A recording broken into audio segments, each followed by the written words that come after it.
So anyway, so I wouldn't go to jujitsu, or hey, I don't want to do my push-ups today, or hey, I'm not feeling like I want to do my push-ups today, or I feel like I don't want to do my cold plunge today, whatever, right? All my little things. Which, okay, hey, I'm honoring my feelings and emotions, which is actually, that's not even accurate. It's more accurate. Uh, I want to honor them in terms of being aware of them and acknowledging them, but not necessarily obeying them, which again is where I'm at today. So I need to discipline my motivation, because I find that there are many times, not only each day, but many times throughout a day, many times throughout a week, where I do not wake up, quote unquote, motivated, or I don't feel like working out today. I don't feel like reading my Bible today. I don't feel like doing the cold plunge. I don't feel like, and again, it's okay to, in the moment, acknowledge, okay, I don't feel like going to jujitsu today. And that's fine. That's total legit. That's totally fine to not feel like going to jujitsu. And now get dressed and go to jujitsu, right? Welcome to the EQ Gangster podcast, where you will learn practical tools to grow your mental and emotional health and intelligence to be the best version of yourself, both at work and at home. It is real, raw, and transformational. The journey of emotional growth isn't easy, but it's worth it. I believe in you.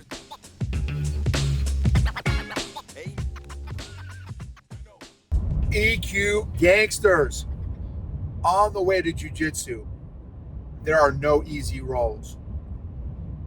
There are no easy rolls at this new gym I'm at. And I absolutely did not want to come tonight. I'm on the way. I've got a little bit of a drive. I was dragging my feet almost the whole day. It's because it's been a few days, had some, just some medical stuff. I got checked and stuff, and I had my eye poked last week in jiu-jitsu, and so that was healing up, and so I haven't been in probably a week, actually. I think it's been actually exactly a week. And there are no easy rolls. So so there's no rest rolls also, kind of thing, right? So like even the white belts at this gym are, it seems like everybody is corn-fed. And of course, I'm older than everybody except for one dude by at least, probably 20, probably 20 years. No, two guys. And so, so it's, I have a different definition of success when I roll with a bunch of animals.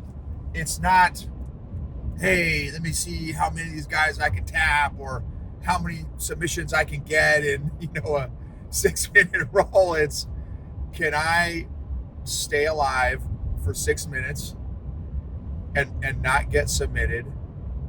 And can I maintain, if I am lucky enough to get into a dominant position, can I maintain it? And can I do the first two things while only breathing through my nose the entire time? So anyway, those are not small tasks. Okay, so before I jump into kind of the topic I want to kind of massage out a little bit, I want to just share some things I'm thankful for. I'm thankful for the rain, and I'm thankful for sunshine. I'm thankful for joy, and I'm thankful for pain. Oh, what? This is not the 90s hip-hop song. Or maybe even 80s. It was old school. But I am thankful for rain, and I am thankful for the sunshine. I'm thankful for clouds. I'm thankful for blue skies. I'm thankful for trees and flower blooms. I'm thankful for bees. We went to we went to a bee class, like a beekeeping class, like how to keep bees. Man, y'all, I'm telling you, bees, if bees are absolutely fascinating. Honeybees are absolutely fascinating. It was no joke, like a 8-hour class, and it was absolutely fascinating. And the couple who did it were two of my classmates from college. One, the wife is a master gardener, and the husband is a master bee guy. There's a fancy name for it, whatever you call bee guys. Apiary, master apiary ninja or something. Fascinating. The different, that's a whole other episode I'll do maybe some other time. Some of my lessons I got from bees, how they work. Anyway, so I'm thankful for bees. I'm thankful for honey. Come on, y'all. Are you kidding me? Just the concept that these little bees that last, I want to say their lifespan. Now, depending on their job description, they have different lifespans. Like some of them, it's like literally it's 2 weeks. Some of them it's a week. Some of them it's 3 weeks. And I think the queen can last like a year, maybe 1 to 2 years. If it's like a legit gangster queen. I guess some of the weaker queens, they don't last that long or something. Anyway, so I'm thankful for honey.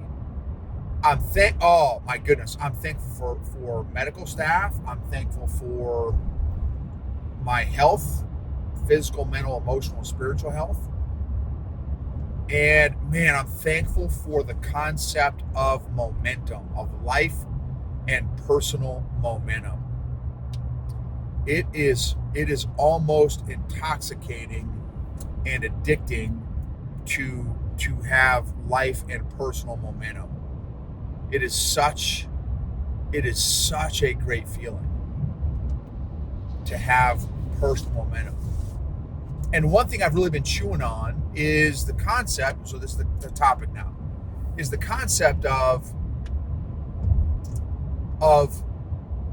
disciplining my motivation. So one thing I've really tried to do the last maybe, I don't know, a year or so is like pay attention to what my feelings are and like honor them. Well, I've gone too far to one extreme. Like, okay, hey, I am feeling like I don't want to go to jiu-jitsu, so I'm not going to go to jiu-jitsu because I'm aware of my feeling of not wanting to go to jiu-jitsu. Now, I wasn't doing a deeper dive, like, well, why? What is my hesitation or reservation? So I was only doing like a first level of analysis, which is, I guess it's fine based on where I was at, but I need to take it, I need to go deeper. And so anyway, so I wouldn't go to jiu-jitsu, or hey, I don't want to do my push-ups today, or hey, I'm not feeling like I want to do my push-ups today, or I feel like I don't want to do my cold plunge today, whatever, right? All my little things. Which, okay, hey, I'm honoring my feelings and emotions, which is actually, that's not even accurate. It's more accurate. I want to honor them in terms of being aware of them and acknowledging them, but not necessarily obeying them, which again is where I'm at today. So I need to discipline my motivation, because I find that there are many times, not only each day, but many times throughout a day, many times throughout a week, where I do not wake up, quote unquote, motivated, or I don't feel like working out today. I don't feel like reading my Bible today. I don't feel like doing the cold plunge. I don't feel like, and again, it's okay to, in the moment, acknowledge, okay, I don't feel like going to jiu-jitsu today. And that's fine. That's total legit. That's totally fine to not feel like going to jiu-jitsu. And now get dressed and go to jiu-jitsu, right? Because literally, and so here's the deal. So I'm on the way to jiu-jitsu, kind of like, here it goes. I'm going to get my rear end stomped by these corn-fed 25, 30-year-old beasts that are literally white belts and blue belts that are just completely balling me up. And there's no easy roll. There's no rest roll.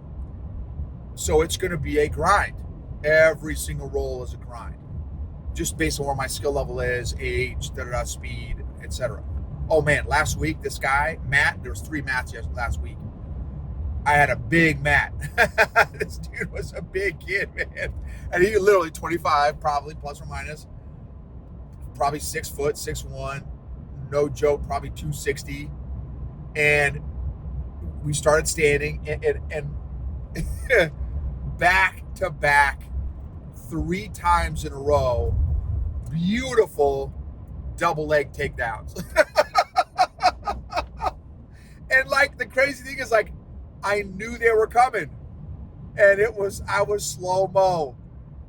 He boom, did his shot, wrapped the legs. I'm like, my brain to my body was yelling sprawl, which is a jiu-jitsu move where I kind of shoot my legs out from behind me and kind of lay on top of the guy as quickly as I can to prevent him from grabbing my legs and sucking them under me and then, kind of taking me down. Well, my gerbils were not as fast as his gerbils because like I saw him shoot. I knew intellectually the thing that I was supposed to do, and 3 beautiful back-to-back double leg takedowns in a row. Like it was beautiful. And like literally, I was like, oh, dude, that was fire. 30 seconds later, bro, that was fire. 30 seconds later, dude, you 3 times in a row, bro, you're killing me. It was awesome. It was awesome. So so again, hard rolls each time, but it's like I'm trying to train myself that when I feel that hesitation, deliberation, reticence to do something is my trigger to do it. Cold plunging. Oh, dude, I'm just not feeling it. And then I go through all my logical, quote unquote logical, right? Everything is an emotional decision first, and then we make a logical decision to back up our emotional decision. Physiologically, that's how everybody does it, even my analytical folks out there. And so I made an emotional decision. I don't want to cold plunge. And then I started making up the logical reasons why I don't want to cold plunge. Well, it's going to take me, I do a 10-minute cold plunge. So it's going to take me 10 minutes in the drink. It's going to take me 10 minutes to 5 minutes to dry off. And then it's going to take me an hour or 2 of shivering, thawing off. So it's really a 10-minute cold plunge ends up being a 2-hour ordeal. And it's right. So I'm just talking myself out of it. I'm like, nope. Start stinking, taking your clothes off and jumping the cold plunge, dude. Stop.